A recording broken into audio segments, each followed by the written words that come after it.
Maneva na sema PENDREAM TV. PENDREAM TV de osia dem yopo.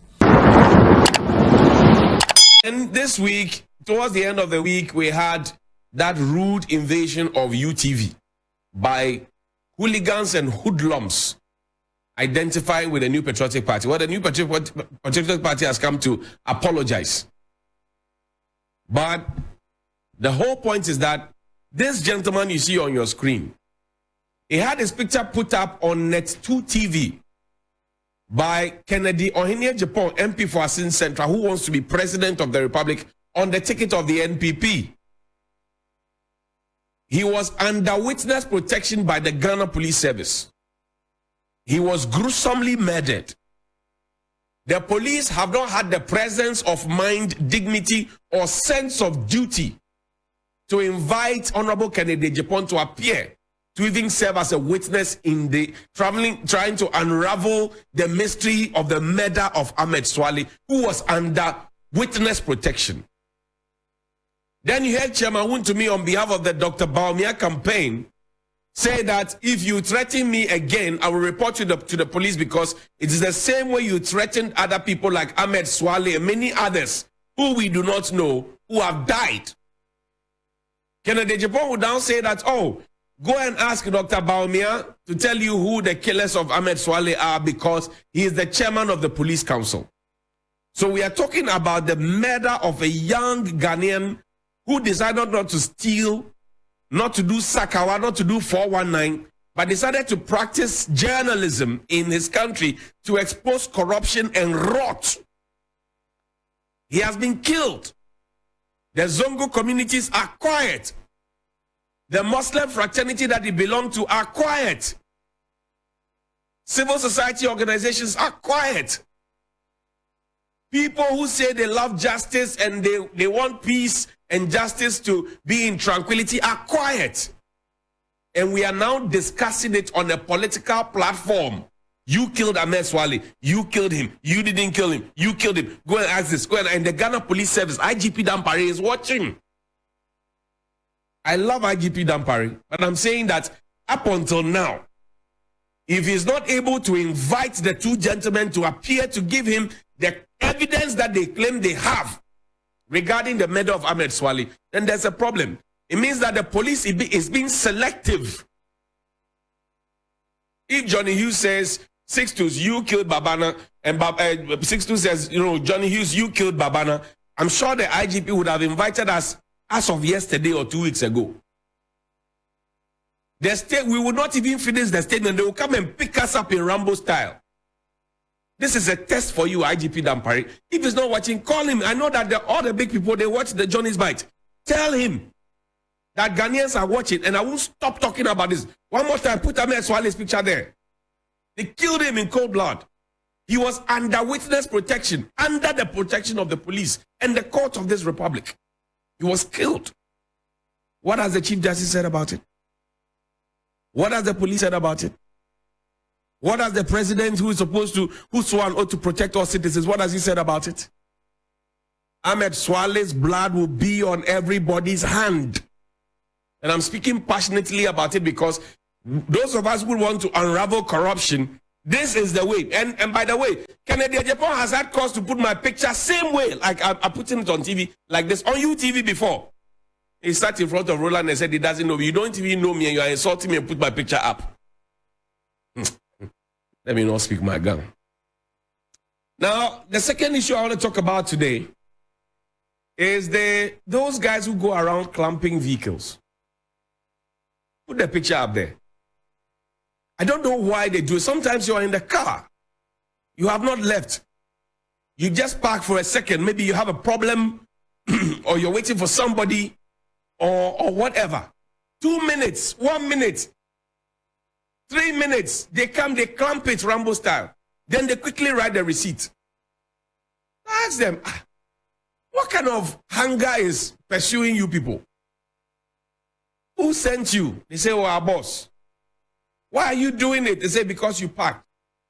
I said, does it occur to you, and this is not my vehicle, because if I won't park where you want to clamp it. But you see, Vehicles are machines and they have genuine problems. And I'm not sure I'm alone. Yesterday, somebody called me and he was very livid that, I had parked. My car had a problem. The engine was overheating. I was inside the car. I was just getting out to open it to check what's happening. I had gone to the boot to pick out the coolant. Then they clamped the vehicle. Same thing happens at the airport. They say there's a notice there that you can't park more than 10 minutes. If you like, go to the airport where the signage is. Park for even 2 minutes, they will come and clamp it. Even 2 minutes, they will clamp it. So then the question you ask yourself is, who actually checks for the 10 minutes to elapse? Who does that? The assemblies are looking for ways to rip people of their monies. And they use this nonsense to rip people of their monies. It's not fair. I agree, you want to make money. You want to generate intelligently generated funds. On the front page of the daily graphic today, Professor Agyapong is talking about the fact that we need to utilize the taxes well. These things that you deduct, the assemblies are still dirty. Your gutters are still choked. Your roads are still not fixed. Yet you come and collect property rate and business operation permits shamefully. Shamefully. Shamefully. And they use some dirty ovens, then they come and park and then get out 6, 7 of them, they come and clamp the vehicle. You see the vehicle, the vehicles are not even roadworthy. The vehicles, Mr. Buzia DVL, the vehicles that they use to do these operations and clamp, they are not roadworthy. You should be clamping down on them too. Should be clamping down on them. We're just misbehaving because we have power and authority. Why do we do that? Now, please pull up the MPP letter for me. The New Patriotic Party has apologized and have disassociated themselves from the nonsense that happened at UTV. But this is the genesis of the whole matter. It's a letter dated the 19th of September 2023, addressed to the General Manager of Despite Media, Ship House, Accra. It says, Reform United Showbiz Program. So we are not sure if it's an advice, if it's a directive, or if it's an order. Reform United Showbiz Program. I trust this message finds you well. Directed by the leadership of the party, attention to made regarding the primetime program United Showbiz. Currently, United Showbiz appears to be operating as a platform that serves the interests of the opposition National Democratic Congress. It is evident to any discerning viewer who has followed the program in recent weeks that its content has significantly deviated from its original purpose and relevance. The program now frequently features intemperate language, unconstructive rants, and outright insults directed at the presidency by panelists. This has become a recurring pattern that raises the question of whether the show has inadvertently transitioned into a political talk show. If such a transformation is indeed the case, it is imperative to address the imbalance in representation, granting the New Patriotic Party a fair and equitable platform to ensure objectivity, fairness, and equal play. In upholding your station's duty of care towards the public, it is incumbent upon the management to facilitate equal representation rather than turning blind eye to this issue. A thriving democracy thrives on diverse viewpoints to propose and debate policies.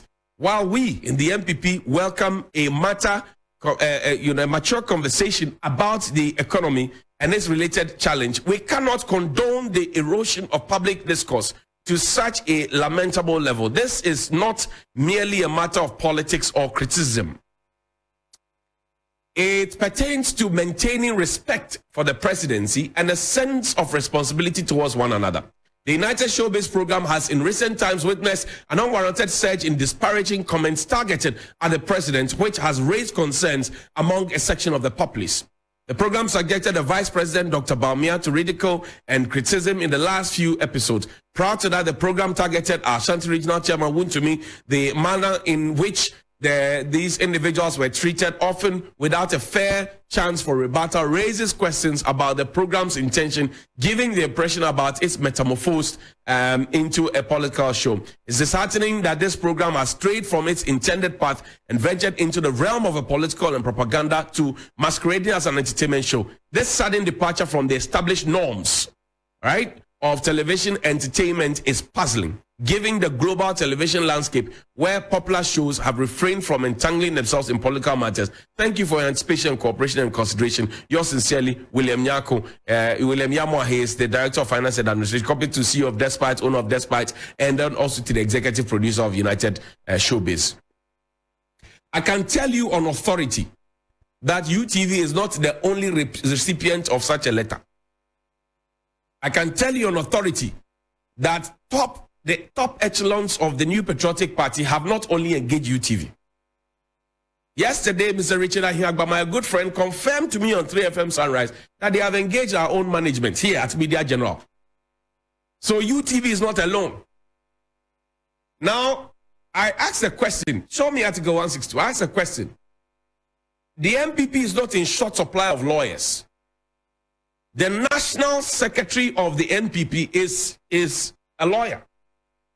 Henry Nana Boachi, my brother, is also a lawyer.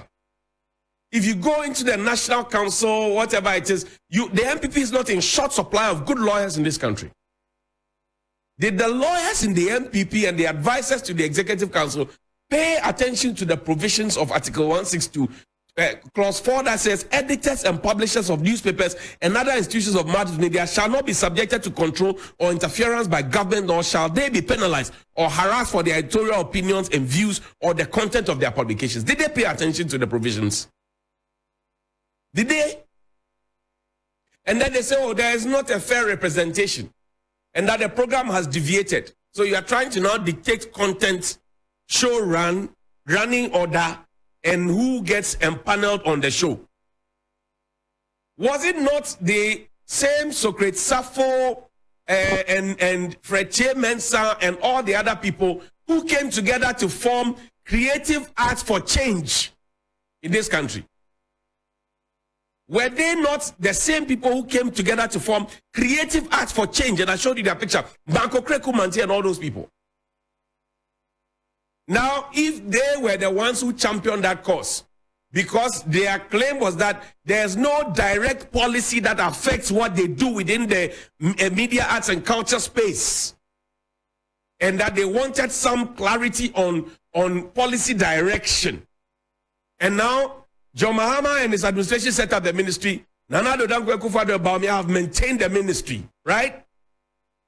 Are you suggesting to me that Socrates Sappho, who is a director at the National Commission on Culture, is not qualified enough, having practiced in this field of media and television and film for more than 25 years, is not qualified enough to discuss a matter of policy on the platform of United Television? Is that the suggestion? That Fred Mensah, who when I was a young man participating in Bands Alive, and even before then who trained the likes of Apietus, etc., is not qualified enough to speak about policy. Now, what policies are we talking about? I will set up arts fund. I will set up studios in every region of the country. I will set up a platform that musicians can promote their music. I will set up amphitheaters. I will build an ultramodern whatever. Are these policies that these gentlemen cannot talk about? Mr. Logic is a sworn MPP person. And until recently, A+ himself is a sworn MPP person. So I want to ask the MPP a question. Is it that they think that the people who speak there, and Dana Samoa is also part? In most cases, you find about 3 MPP people, and you find maybe Bulldog, who is a confessed NDC person, or who seems to be an advocate of John Mahama. Now you have 3 against 1. If they are not able to speak up, same way they come to do to us here. There's a spokesperson for government and every single institution in this country. But when they finish, they say, oh, those of us who are speaking truth to power, we should also advocate for government. I say, you are paying people. Look at the presidency. You have over 15 communication, whatever. Paying them huge salaries. Some of them come on social media to talk non-fa. They support the rubbish that happened at the UTV. They said they endorse it.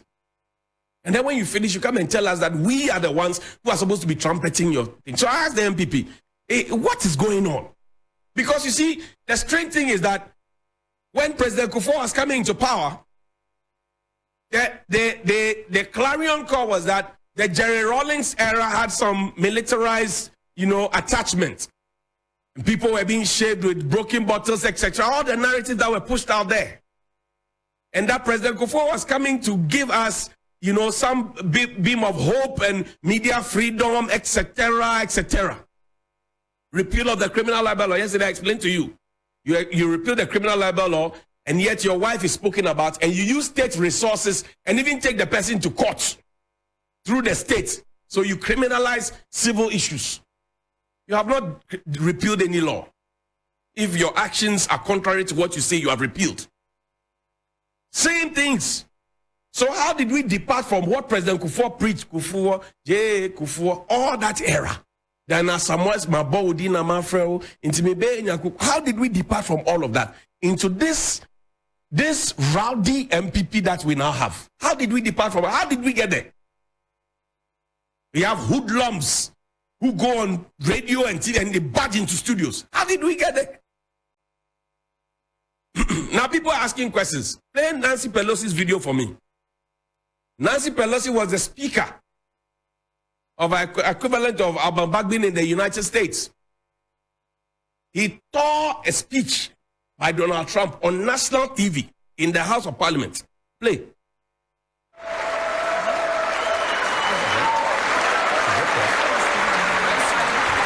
She did. Wait. Sure did.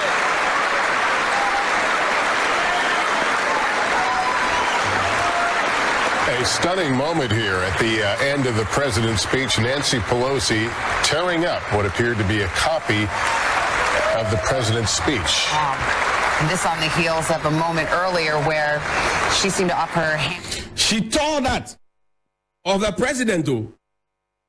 People are angry. Say A+ tore that letter. That was a copy of the letter, not the official one given to UTV. And in any case, if you read Article 162, the NPP was in no place to have written that letter to UTV. The same people who say, we are... Now the conversation has been turned from trying to criticize the people who wrote the letter under the direction of the National Executive to say, we have a common problem of intolerance. This is the banner headline of the Finder newspaper. GJ got it all wrong. What does Agyapong Nkrumah, the Minister for Information, what is his business trying to fight the press? Now, Oliver, indulge me. Play the last video for me, Agyapong Nkrumah's video. He said he will not be whipped into line. Now it appears he is leading the line. Play the video. There'll be a bill on the table that we both realize doesn't make sense, and then both of us will say yeah, just because we are required to say yeah. I would rather lose my seat in the than be silly for a political cause. Even that it's not just me, but I see a lot of people who share that view. That was Agyapong Nkrumah. Then when he was looking to become MP for Afuasia Yerebi. Today he's an MP for Afuasia Yerebi. He has been a cabinet minister, he's information minister. He's out of the country. And I'm sure people will send this to him and tell him about it and misquote me. He had no business fighting the press. Has he been able to criticize his own party for doing what they did? Has he told his national executive that what they did was nya? Has he been able to tell them? He should be able to tell them, because he told us that he would not be whipped into line. The conversations now that are happening is that, there's negativity and there's a general problem of intolerance, etc. Who is not tolerant? You are the ones who are not tolerant. Because I used to do a similar thing of Johnnie's Bites under somebody else's administration. Nobody called me to threaten me. Nobody chased me. Nobody came to speak to my media organization. You are the ones going about attending to media organizations and actually dictating the content and who gets empaneled. And you say you are the beacons of hope. You are the doyens of democracy. What happened? What would EJ Darocha have done? What would Alajete have done? What would Victor Usu have done? Would they have sat to see such a letter from a national executive written to a media house? PENDREAM TV. Now, so far so good. Say open online portal e Ghana. Nipa share, nipa follow, nipa comment here. To my best of knowledge, without any biases, PENDREAM TV.